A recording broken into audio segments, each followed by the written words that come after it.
मैं doctor Vishal Dubey, assistant professor military science, Maharajkiya Mahavidyalaya Sherkot Bijnor, आप सभी का अगले सत्र में स्वागत करता हूं। मैंने जहां तक था आपको पिछले सत्र में भारत की आज़ादी के पहले के घटनाक्रमों पर कुछ प्रकाश डाला था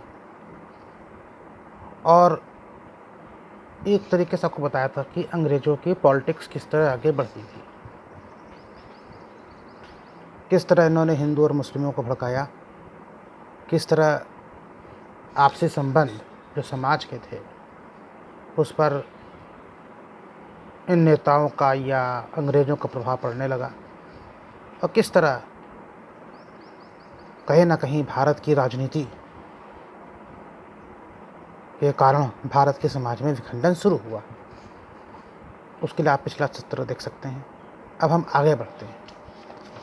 अब हमारे पास जो इस समय जो ऑप्शन था वो ये था कि देखिए, मोहम्मद अली जिन्ना एक बैक से सामने आने के लिए तैयार हो चुके थे। मोहम्मद अली जिन्ना के बारे में कहा जाता है कि बहुत ठंडे आदमी थे, चेन स्मोकर थे, वेस्टर्न कल्चर के बिल्कुल पढ़े लिखे, और सबसे बड़ी बात है कि उनका कोई भी समाज में, या अगर हम कह सकते हैं तो मुस्लिम समाज में या समाज के तबकों में कोई संपर्क नहीं था। वो अपने आगे किसी के सुनते नहीं थे। ठंडा मैंने इसलिए बोला कि किसी से भी गर्मजोशी से नहीं मिलते थे। आप कुछ भी बोलिए वो बिल्कुल हाँ हूँ बस इतना ही कहते थे, और अपने आप को वो मुसलमान कहते थे लेकिन वो सुअर भी खाते थे। मतलब मुस्लिम होकर के भी मुस्लिमों वाला वो जो गुण होता था उस समय वो उनके अंदर नहीं था। और अगर आपको उनके बारे में और अच्छे से पढ़ना हो तो आप एक फ्रीडम एट मिडनाइट बुक थी, वही भी है, लॉरेंस की, पढ़ सकते हैं। वो उस समय के कुछ बढ़िया राइटर्स में एक से एक है और बेस्ट सेलर है टाइम की। तो उसको पढ़ सकते हैं कि किस तरह इनका माइंडसेट था, किस तरह ये काम करते थे, क्या चाहते थे। लेकिन यहाँ मुझे अपने बस शॉर्ट में बात करनी है तो मैं आपको आगे ले चलूँगा। देखिए, 30 दिसंबर 1906 को ढाका में सलीमुल्लाह वहाँ के नवाब थे, आगा खां, नवाब उल मुल्क ने ऑल इंडिया मुस्लिम लीग की स्थापना की। मेरे ख्याल से ये आगा खां वही हैं जिनका शायद आगा खां पैलेस था पूना वाला, जहाँ पे गांधी जी को भी बंदी बना करके रखा जाता था। बंगाल विभाजन का देखिए इन लोगों ने समर्थन किया, मुस्लिम लीग ने। अब देखिए 1906 में इनकी स्थापना होती है, बंगाल विभाजन 1909 में होता है, उसका इन्होंने समर्थन किया। और ये भूल गए कि देखिए, भारत तो उस समय जो भी था वो था, एक था, आज की तारीख से बड़ा था। आज का जो भारत है उससे काफ़ी बड़ा था। तो बांग्लादेश भी उसमें था, पाकिस्तान भी था। लेकिन अंग्रेज़ों के विरोध के करने के नाम पर ये अंग्रेज़ों का विरोध तो नहीं करने लगे, ये कांग्रेस और हिंदुओं का विरोध करने लगे। और मालूम चला कि एक तरीके से मुस्लिम लीग अंग्रेज़ों की पिछलग्गू बन गई। पिछलग्गू क्यों बनी? देखिए, इनकी, मैंने कहा ना भी आपसे कि जो जिन्ना साहब का कोई अपना कोई पब्लिक में तो कोई पहचान तो थी नहीं, जिन्हें कोई पब्लिक पहचाने। किसी से ढंग से बात करते भी नहीं थे, लोगों से इनका मिलना जुलना था नहीं, क्योंकि अगर इनकी हरकतें लोग देख लेते तो शायद लोग भड़क भी जाते जिन्ना साहब से। तो वो लोगों से कटे से रहते थे, है ना। और अगर इनको कांग्रेस, तो मैं नहीं कहूँगा, अगर इनको अंग्रेज़ों का समर्थन ना होता तो शायद मुस्लिम लीग इतना आगे बढ़ भी ना पाती। ये देखिए क्या करते थे, इन्होंने स्वदेशी का भी विरोध किया। तो हर वो चीज़ जो कांग्रेस सही भी कहती थी तो उसका ये विरोध करते थे। वो कहते थे भाई विदेशी कपड़े जलाओ, स्वदेशी पहनो। कहते नहीं साहब, हम स्वदेशी नहीं पहनेंगे।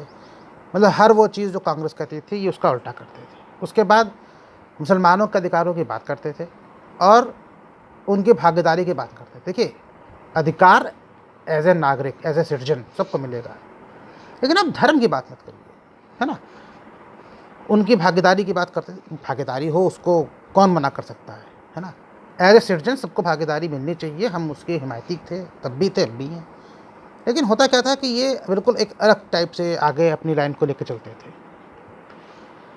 इसके बाद देखिए होता क्या है कि जब ये इस तरह करने लगे कि मतलब मालूम चला कि स्वदेशी का भी विरोध कर रहे हैं, हिंदुओं का भी विरोध कर रहे हैं, कांग्रेस का भी विरोध कर रहे हैं, तो ऐसा नहीं था। बहुत पढ़े लिखे लोग भी थे मुस्लिमों में, और मुस्लिम युवा जो था वो इनसे नाराज़ हो गया, मुस्लिम लीग से। उसके नाराज़ होने के बाद क्या हुआ कि उस पढ़े लिखे मुस्लिम युवा वर्ग ने मुस्लिम लीग से अपनी दूरी बना ली, और एक उस समय चला था आंदोलन, एहरार आंदोलन, और वो पढ़े लिखे मुस्लिमों का था। उसको उसमें कहते हैं कि जो उस समय जो मुस्लिम थे, जो देखते थे कि इनकी निष्ठा ब्रिटिश सरकार के प्रति है, वो इनसे नाराज़ हो गए। और उस समय देखिए कि मदरसा होता था, अभी भी है, सहारनपुर के पास देवबंद, वो उस समय काफ़ी अच्छा संगठन था, और वो देशभक्तों का संगठन था वो। और इसके अलावा जो पढ़े लिखे मुस्लिम थे जिनमें नाम आता है मौलाना अबुल कलाम आज़ाद का, इन लोगों ने इस चीज़ को आगे बढ़ाया, और ये लोग एक प्रगतिशील तरीके से आगे बढ़े, और इन्होंने एक अपनी अलग तरह से आवाज़ रखी आगे बढ़ा करके। अच्छा, 1916 में देखिए कांग्रेस और लीग का आपस में एक समझौता होता है, ठीक है। उसमें मुसलमानों को अलग सीट और उनके अलग वोटर देने की बात की जाती है।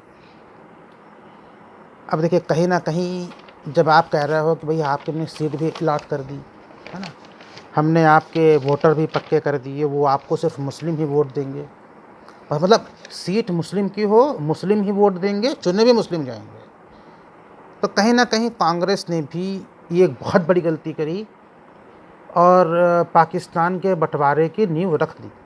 इनको इस तरह झुकना नहीं चाहिए था, और झुकना क्यों नहीं चाहिए था अभी आपको उसको आगे मैं बताऊंगा। अच्छा, अब देखिए कांग्रेस के साथ एक प्रॉब्लम थी। कांग्रेस करती क्या थी, कोई आंदोलन शुरू करती थी, उसके बाद उसको बिना अंजाम तक पहुंचाए फिर वापस ले लेती थी। आप कोई भी आंदोलन देखिए कांग्रेस का, उसमें देखिए कांग्रेस में दो तरह के गुट होते थे, एक होता था नरम दल, एक होता था गरम दल। नरम गरम में क्या चक्कर था कि आपको मालूम होगा सुभाष चंद्र बोस कांग्रेस में ही थे, पहले अध्यक्ष भी बने थे, बाद में उन्होंने आज़ाद हिंद फौज के साथ मिलकर के भारत को आज़ादी कराने में बहुत बड़ा अपना योगदान दिया था। ऐसे आप आगे देखेंगे तो भगत सिंह, चंद्रशेखर आज़ाद, राजगुरु, सुखदेव के साथ कहीं ना कहीं अंदर अंदर किसी न किसी कांग्रेस नेताओं का समर्थन होता था दिल से। लेकिन कुछ एक ऐसे लोग थे कांग्रेस के अंदर भी जो कहते थे कि ये हिंसक आंदोलन है और हम इसका साथ नहीं देंगे, है ना। अब आजकल मैं बात को अपने यहीं रोकता हूँ। अब आपको मैं क्लियर कर दूँ। अक्सर ये कहते हैं जो आज के जो टेररिस्ट हैं, और स्पेशली कश्मीर वाले, वो भी कहते हैं कि भारत को, जब आप सुनेंगे कभी उधर की तकरीर कि भारत को आज़ादी भी तो ऐसे ही हिंसक आंदोलनों से मिली थी,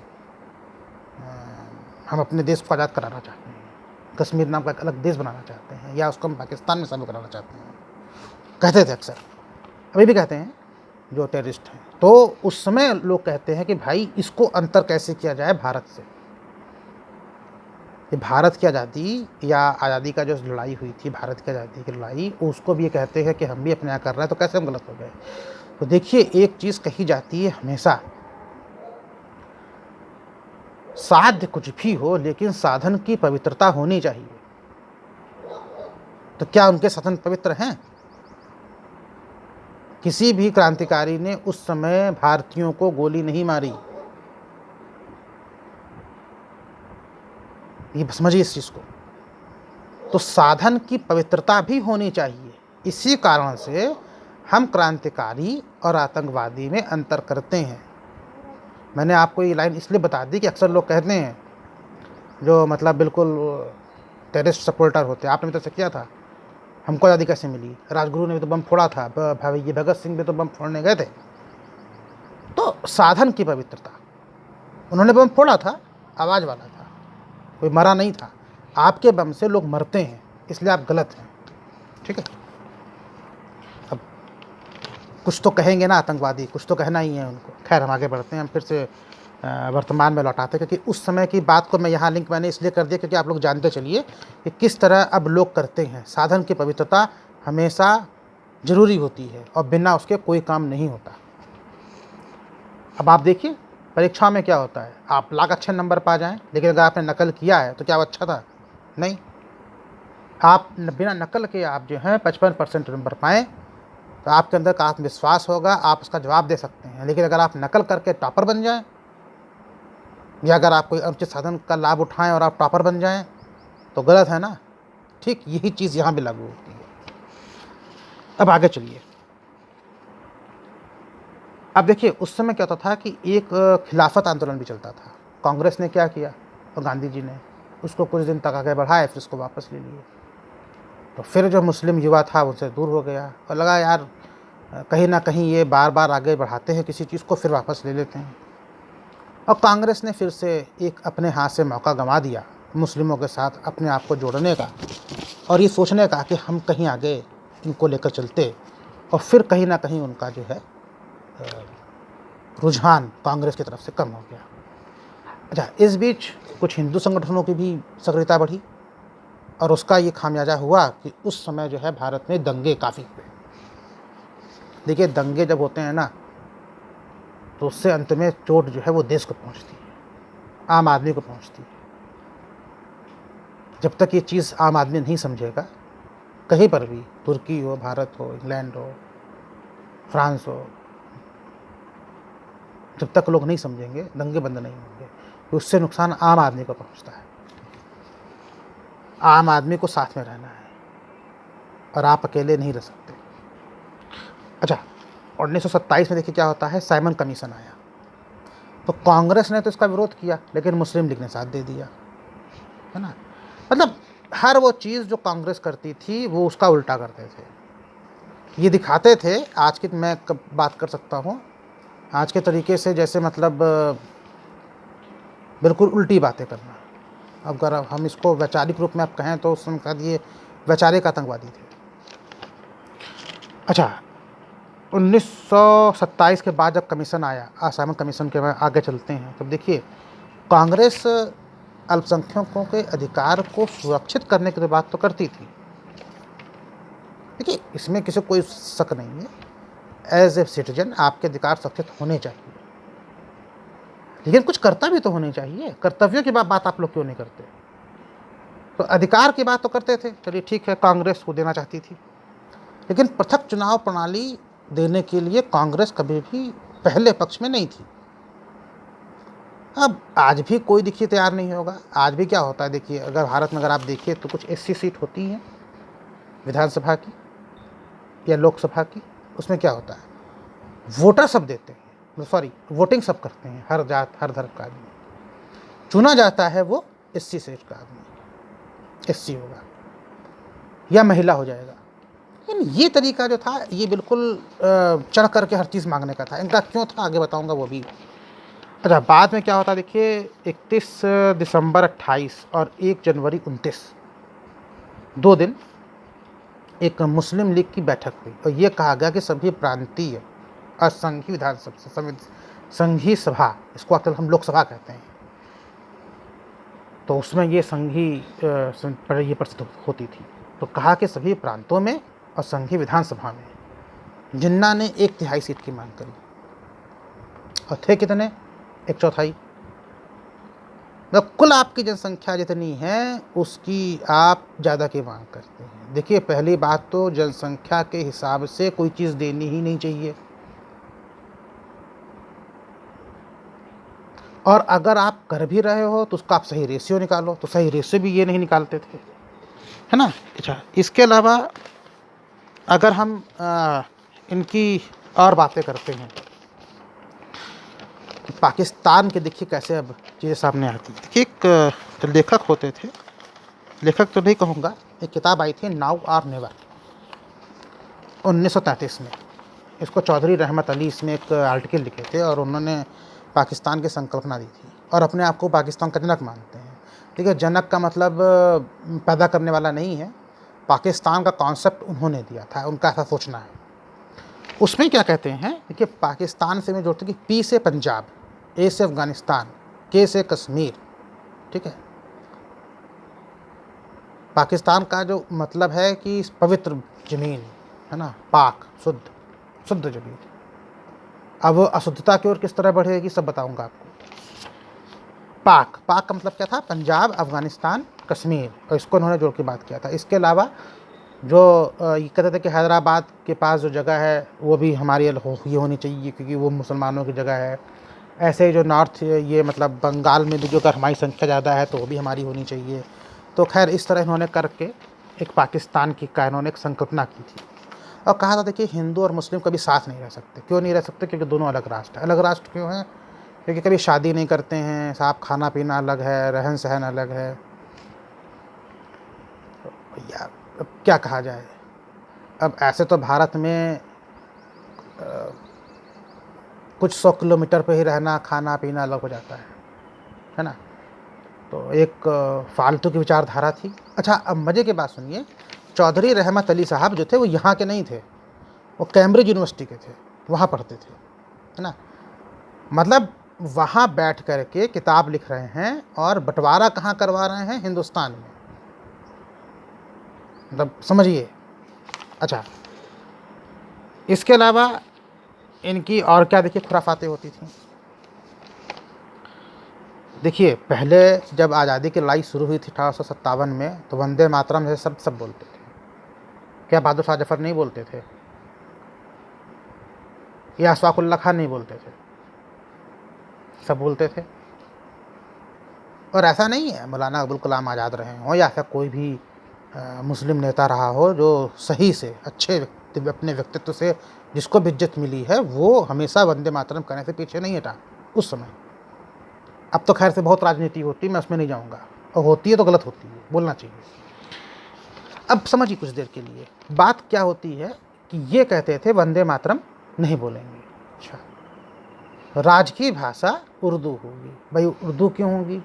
कि हमारी थी। अच्छा ये क्या कहते थे? हर चीज़ जो पहले वाली हो वो। इनका कहना ये था, अब आपको बताते हैं। ये कहते थे जो मुस्लिम लीग वाले थे कि आज़ादी आप मतलब हमसे ली है आपने सत्ता। बहादुर शाह जफर मुस्लिम थे, आपने सत्ता हमसे ली है तो सत्ता आप मुसलमानों को सौंपिए। जबकि ये भूल जाते हैं कि उस समय ऐसे राज्य नहीं हुआ करते थे।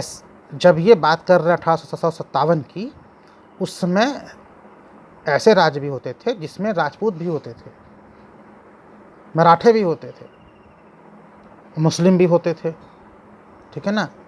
बिल्कुल बटा हुआ हिंदुस्तान था उस समय। कभी भी अगर आप पुराना नक्शा उठा के देखें तो हैदराबाद शायद अंतिम तक जो है वो अपने आप को बिल्कुल आज़ाद था। कश्मीर अलग होता था, ठीक है ना। जूनागढ़ की रियासत अलग होती थी। बीच में भी 3 तरह के राजा होते थे। एक तो वो जो अंग्रेज़ों के साथ मिल चुके थे, दूसरे वो जो उनको अंग्रेज़ों ने कब्जा कर लिया था और अंग्रेज़ों को वो टैक्स दे देते थे, तीसरे वो जिसमें अंग्रेज़ों की अपनी सत्ता चलती थी। तो इसके अलावा बीच बीच में छोटे छोटे राजा थे। तो आप किसकी बात करते थे? अगर ही बात करते हो तो भाई पहले तो सभी भारत में बाहर से आए थे, है ना। अंग्रेज़ों के अलावा तो कोई बाहर से आके यहाँ पे सब बस गए, चाहे मुग़ल हों और हूण कुषाण, हम जितना ही पढ़ते हैं, जो भी भारत में आया वो यहाँ पे आके बस गया अंग्रेज़ों के अलावा। अब आप क्या बात करते थे? वो मतलब एक बिल्कुल फालतू वाली बात होती थी, बिल्कुल बेसिर पैर की, कि आप उनको शायद बिल्कुल चिढ़ करके उनसे नाराज़ हो जाएं। लेकिन ये इनके अपने तर्क होते थे। मेरा काम यहाँ आपके सामने तर्क रखना है। अच्छा अब सेकंड वर्ल्ड वार शुरू हो गया। अब सेकंड वर्ल्ड वार जब शुरू हो गया तो एक थे सर मोहम्मद शाह। उन्होंने कहा भारत को 5 भाग में बांटो। एक दूसरे थे सर सिकंदर हयात, वो क्या कहते थे कि भारत को 7 भाग में बांट दो। अब देखिए 20 मार्च 40 को लाहौर में पाकिस्तान प्रस्ताव आया। उसमें यह कहा गया कि भारत के पूर्व पश्चिम के तरफ जो राज्य हैं उनको पाकिस्तान में शामिल करना चाहिए। अच्छा अब इस बीच क्या होता है? देखिए एक आता है crisp mission second world war के बीच में। उसका कहना था कि भारत के लोगों को आज़ादी मिले, भारतीय। अच्छा अब उसे कुछ शर्तें भी थी। शर्तें सुन लीजिए क्या थी? कि एक संविधान सभा हो जो भारतीय लोगों के द्वारा, जो लोग इसमें शामिल नहीं होना चाहते, भारत में जो लोग शामिल नहीं होना चाहते उनको अलग होने का मौका मिलेगा। अब मुस्लिम लीग ने इसको अपने एक मौके के रूप में देख लिया कि भैया हमको तो शामिल होना ही नहीं है, तो शायद हमको मौका मिल जाए। अब सवाल दूसरा था, एक बड़ी अजीब चीज़ है। कुछ भारतीय नेता भी पाकिस्तान बनवाना चाहते थे। कुछ ऐसे लोग भी थे भारत में, मुस्लिम लोग जो मुस्लिम लीग में तो नहीं थे, लेकिन वो भारत का बंटवारा चाहते थे। अब वो क्यों चाहते थे, जब लास्ट में आ जाऊँगा तो मैं बताऊँगा। ये 8 अगस्त 42 को फिर से भारत छोड़ो आंदोलन की शुरुआत होती है। इसके बाद एक दमनात्मक कार्रवाई होती है जो बहुत ज़्यादा कठोरता से दबाई जाती है। अब उसमें भी देखिए जिन्ना साहब ने पाकिस्तान का प्रचार किया और कांग्रेस का विरोध किया। सेकेंड वर्ल्ड वार के बाद देखिए ब्रिटेन कमज़ोर पड़ जाता है, ठीक है। अब जैसे ही ब्रिटेन कमज़ोर पड़ता है, अब वो क्या करेगा भाई। अब जब ब्रिटेन कमज़ोर पड़ गया तब 2 नए राष्ट्र सामने आते हैं, एक सोवियत संघ और दूसरा अमेरिका। ये 2 नए गुट सामने आते हैं। अब सोवियत संघ कम्युनिस्ट था, अमेरिका पूंजीवादी मानसिकता का था। लेकिन सेकेंड वर्ल्ड वार के कारण जो कहते हैं कि ब्रिटिश सत्ता में सूरज कभी डूबता नहीं था, उसके सत्ता का सूरज डूबने लगा था। और क्योंकि अमेरिका खुद ब्रिटेन की गुलामी से आज़ाद हुआ था, तो अमेरिका खुद नहीं चाहता था कि इस तरह के कोई गुलामियत रहे कहीं पर। अब देखिए राजगोपालाचारी ने एक प्रस्ताव दिया। वही राजगोपालाचारी जो भारत के पहले भारतीय गवर्नर जनरल बने थे माउंटबेटन के जाने के बाद। उन्होंने एक प्रस्ताव दिया था, हालांकि उसको स्वीकार तो नहीं किया गया, लेकिन वो पाकिस्तान के विभाजन मतलब पाकिस्तान के बंटने की भूमिका थी। अब देखिए 1945 में बेवेल ने शिमला में एक मीटिंग बुलाई थी, जिसमें मैं मौलाना अबुल कलाम आज़ाद गए थे। तो फिर से जिन्ना का नौटंकी शुरू हो गई। जिन्ना ने कहा ये साहब कैसे आ गए कांग्रेस की तरफ से। क्यों? कहे हम मुस्लिमों के रहनुमा पार्टी हैं, हम ही मुस्लिम को नामित कर सकते हैं, अगर इनको कांग्रेस ने नामित किया है तो बहुत गंदा काम किया है। मतलब आप ये समझ लीजिए कि कुल मिलाकर के मुस्लिम लीग की चाल ही होती थी, हर वो काम कोई अगर सही भी कर रहा है ना तो उसका विरोध करो। धन्य थी कांग्रेस की पार्टी जब अपना खून पीती थी वरना कोई इतना गुस्सा कैसे सहन कर सकता है, समझ में नहीं आता। लेकिन मेरा काम है आप लोग के सामने कुछ तथ्यों को लाना। अब देखिए होता क्या था, कांग्रेस का इस तरह विरोध करते करते, भारत का इस तरह विरोध करते करते, हिंदुओं का विरोध करते करते, अगर आप एक रोज़ इंजेक्शन लगाते रहोगे ना आदमी को,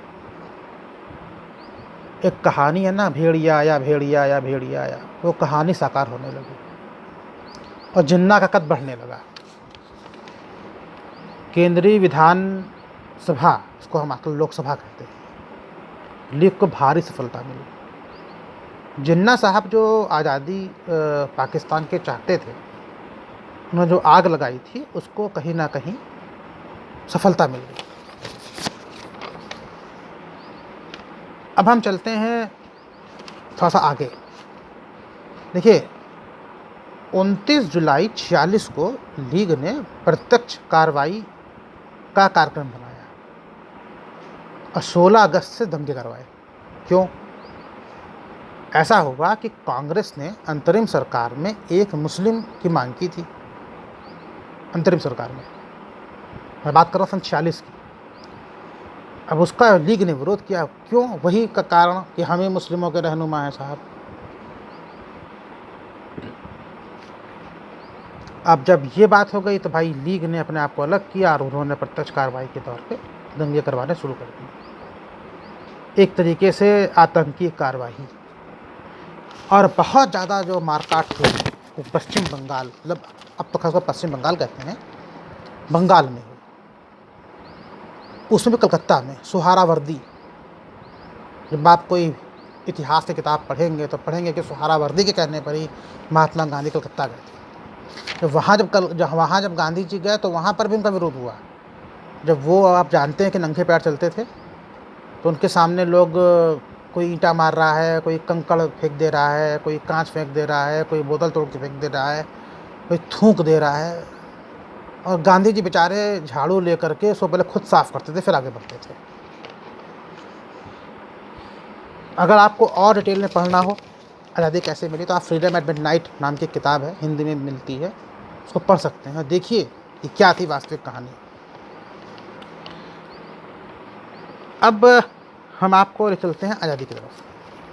देखिए 20 फरवरी 1947 को प्रधानमंत्री अटली ने कहा कि जून 48 तक हम सत्ता दे देंगे। अब इसके बाद देखिए माउंटबेटन को भारत भेजा जाता है। माउंटबेटन राजसी परिवार के थे, इंग्लैंड के परिवार से जुड़े हुए थे। बर्मा में रह कर के सेकेंड वर्ल्ड वार में उन्होंने उस समय नेवी को बहुत अच्छे से कमांड किया था और बहुत स्मार्ट आदमी थे, चालाक आदमी थे। और वो कह सकते हैं कि कभी को आप फ़ोटो देखिए तो मतलब बहुत चालाक स्मार्ट आदमी को चूज़ करके यहाँ भेजा गया था। क्यों भेजा गया था? देखिए उसके पीछे कारण था कि वो कोई एक्शन ले सकते हैं। क्यों? क्योंकि वो ब्रिटिश राज परिवार के ही हैं और सम्राट से कोई बात मनवानी होगी या पीएम से कुछ कहना होगा तो कह सकते हैं, जबकि वो वेवल इतना शायद ना कह पाते क्योंकि वो एक सिंपल आदमी थे। और सबसे बड़ी बात क्या कि माउंटबेटन के साथ उनकी एक जो छवि थी विजेता वाली वो आई थी। अच्छा, जब ये अब समझिए यहाँ पर नियम कुछ चेंज होते थे। नियम कैसे चेंज होते थे, कैसे चेंज यहाँ पर नियम हुए? जब गवर्नर जनरल पहले जो दिल्ली में बैठते थे या कलकत्ता में बैठते थे, तो 2 गवर्नर जनरल एक साथ कभी भी भारत में नहीं रहते थे। इसकी एक सेरेमनी होती थी, गेटवे ऑफ इंडिया पे कहा जाता है। तो वहीं पर गेटवे ऑफ इंडिया के सामने परेड होती थी, एक सेना की ड्रिल होती थी और बैंड बाजे के साथ एक को विदाई दी जाती थी, एक गवर्नर जनरल को। ध्यान से समझिएगा। वहीं पे एक पानी का जहाज़ खड़ा होता था, उस पर वो बैठ के निकल जाते थे और सामने से एक जहाज़ आते हुए दिखता था, उससे नया गवर्नर जनरल आता था। तो उसी सेरेमनी में एक की विदाई होती थी, एक का स्वागत होता था। एक साथ 5-10 मिनट का गैप होता रहा होगा, आधे घंटे का गैप होता रहा होगा। मतलब उसका एक कारण क्या था कि कभी भी कोई ऐसा क्वेश्चन ना पुटअप हो कि ये ऑर्डर किसने किया, ये ऑर्डर किसने किया। बस बहुत अच्छा मतलब तरीका था कि एक पानी का जहाज़ से जनरल साहब जाएं, दूसरे से नए वाले आ जाएं, उसी सेरेमनी में स्वागत, उसी में विदाई। लेकिन वेवेल ने ये चीज़ नहीं की। वेवेल ने परमिशन लिया कि मैं माउंटबेटन के साथ बात करना चाहता हूँ।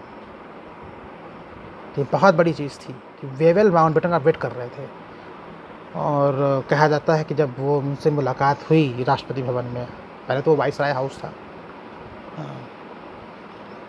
आज जो राष्ट्रपति भवन में जब मुलाकात हुई तो उन्होंने एक फ़ाइल दी। फाइल पे नाम लिखा था ऑपरेशन मैड हाउस। तो उन्होंने कहा ये मैड हाउस क्या है? तो कहते हैं ये मैड हाउस था भारत के बंटवारे का प्लान, जो वेवेल नहीं कर पा रहे थे और वेवेल परेशान थे, इसको आखिर मैं कैसे कर सकता हूँ और क्या किया जाए। वेवेल अब कहा जाता है कि माउंटबेटन का बहुत अच्छा दोस्ताना संबंध जवाहरलाल नेहरू से भी था। तो उनको इसलिए यहाँ बुलाया गया था कि नेहरू साहब से भी उनकी अच्छी दोस्ती है, राज परिवार के हैं, पीएम और सम्राट तक अपनी हर बात पहुँचा देंगे और कहीं ना कहीं लोगों को मनवा लेंगे। चलिए भाई, कोई बात नहीं। अब हम आते हैं जो हिस्से बटे थे उसके ऊपर। देखिए 4 जुलाई 1947 को भारतीय स्वतंत्रता के लिए स्वाधीनता विधेयक लंदन की संसद से पास होता है। 18 जुलाई को सम्राट उस पर साइन करते हैं। हम जैसे भारतीयों के लिए एक बहुत ही गंदा दिन था मेरे ख्याल से, कि हम जैसे लोग कभी भी बंटवारा नहीं चाहते। और सीमांत गांधी जिनको हम कहते हैं, खान अब्दुल गफ्फार खान वो, और बलूच जो थे होते थे पाकिस्तान में, है ना बलूचिस्तान, वो एरिया कभी भी पाकिस्तान के साथ जाना नहीं चाहता था ना, वो यही चाहते थे कि हम भारत के साथ रहें। अब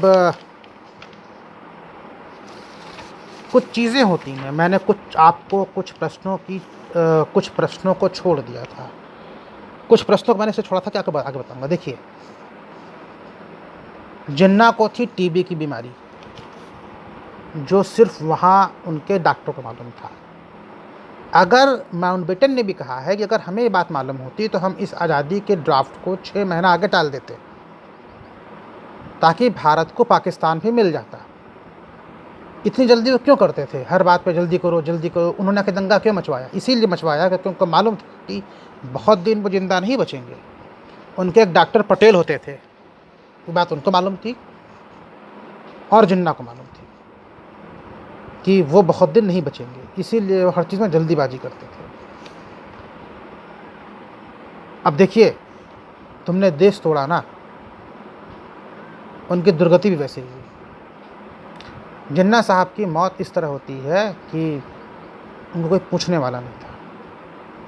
वो वहाँ पर गए और पहले ही देखिए उन्होंने क्या किया, सेना की कमांड तो अंग्रेज़ों के पास थी, ये वहाँ से भेज तो दिए गए। बंटवारा बहुत ही गंदे तरीके से हुआ। अगर हिंदुस्तान के पास एक डिक्शनरी भी थी तो वो डिक्शनरी भी 3 टुकड़े में बटी, 2 टुकड़ा भारत के पास, 1 टुकड़ा पाकिस्तान को दिया गया।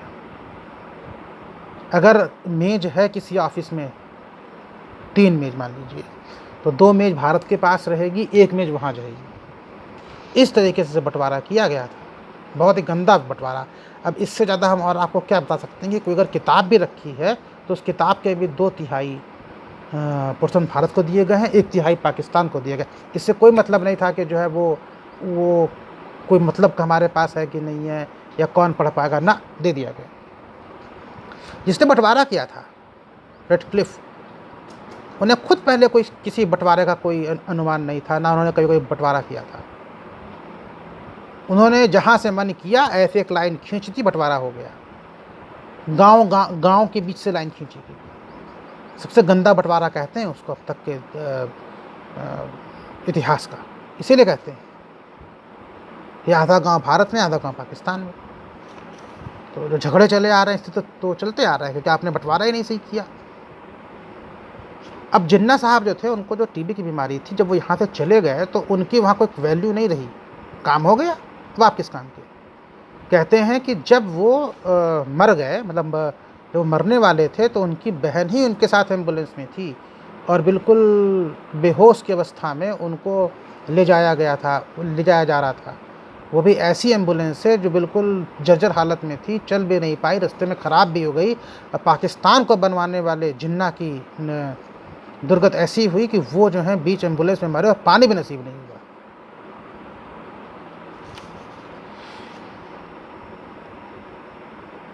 और उनके साथ उसमें सिर्फ एक ही आदमी था, उनकी बहन। बस यही थी पाकिस्तान को बनवाने वाले की नीयत और नियति।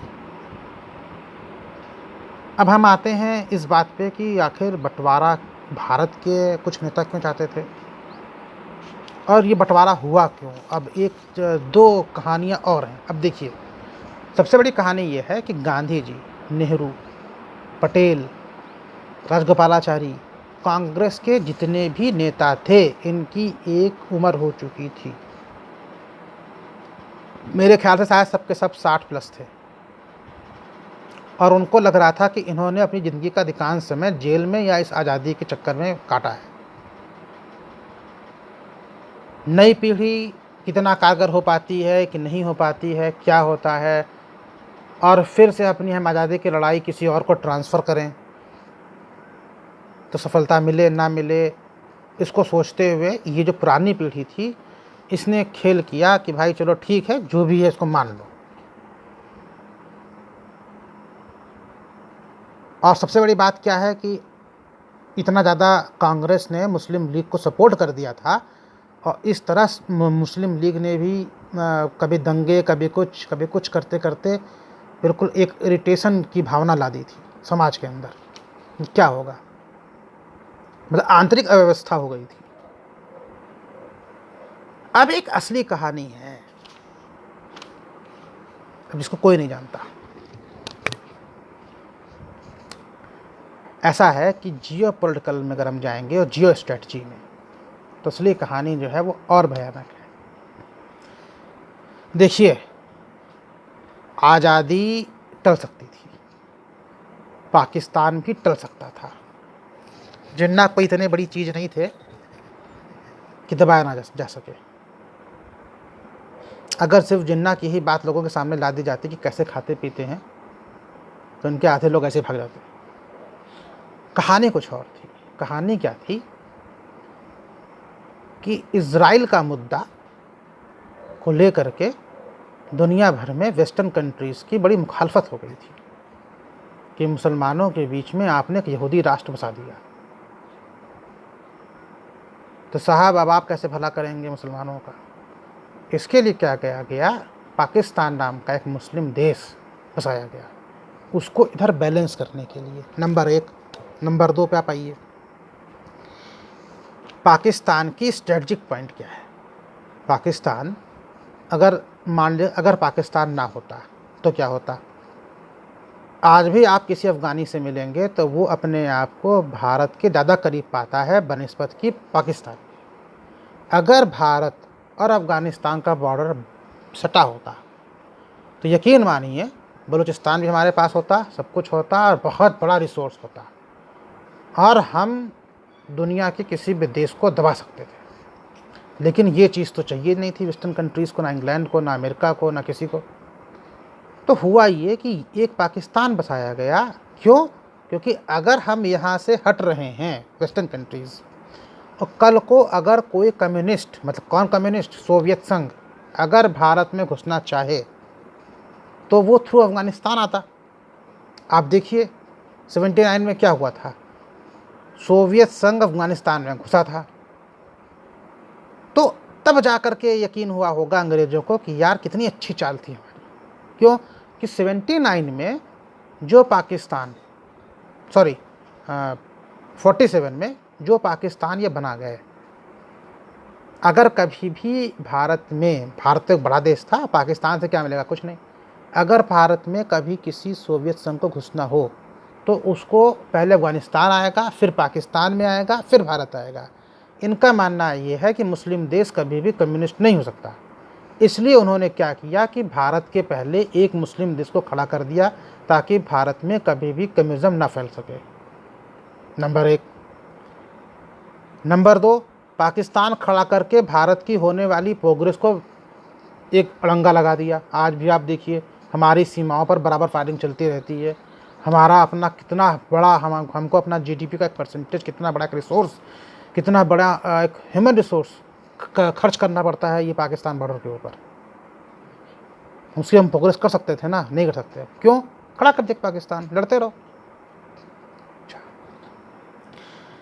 एक चीज़ और, पाकिस्तान को इन्होंने एक बड़े ही स्ट्रेटजिक पॉइंट से बनाया। स्ट्रेटजिक पॉइंट क्या था पाकिस्तान का, वो भी समझ लीजिए। शीत युद्ध में, अफ़गानिस्तान युद्ध में बड़ा काम आया पाकिस्तान वेस्टर्न कंट्रीज़ के। क्यों? पाकिस्तान के साथ एक सबसे बड़ी प्लस पॉइंट यह थी कि उसके पास जो एरिया था वो अफ़गानिस्तान और उधर आपका सोवियत संघ, चीन, इन सब के पास होकर के जाता है। पतली सी स्ट्रिप है, ऊपर तरफ आप कभी मैप में देखिए, लेकिन वो बड़े जियो स्ट्रेटजी की है। इसलिए पाकिस्तान को बना करके वेस्टर्न कंट्रीज़ ने एक बहुत बड़ा अपना हित साधा।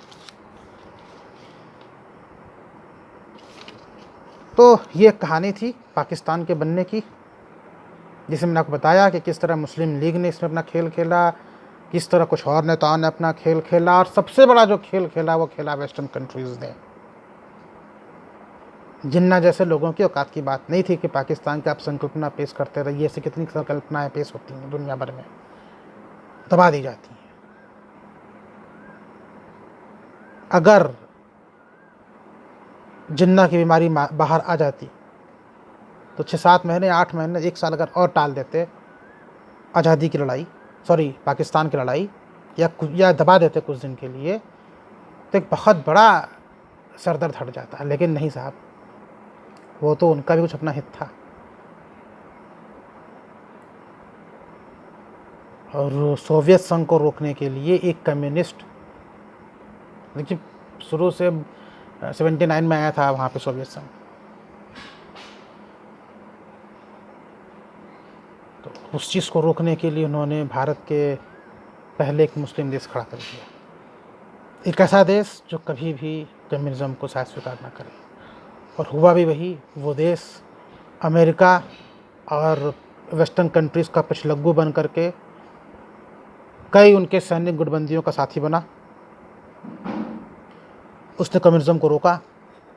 नॉर्दर्न अलायंस के लिए उसने तालिबान पैदा किया, अलकायदा को सपोर्ट किया। और सबसे बड़ी बात यह है कि आप देखेंगे तो ओसामा बिन लादेन भी उसी पाकिस्तान में मारा गया। तो जिस कारण से वेस्टर्न कंट्रीज़ ने पाकिस्तान को पैदा किया था, बंटवारा क्यों हुआ, बंटवारा तक हमने आप लोगों को बताया। अब इसमें जो कुछ पॉइंट्स छूट गए हैं वो आपको बताएंगे जैसे जैसे चीज़ें आती जाएंगी। और अब पहला चैप्टर हमारा आज़ादी के बाद की जो पहली लड़ाई होती है 1947 से 1 जनवरी 49 तक की, वो शुरू होगी। Thank you.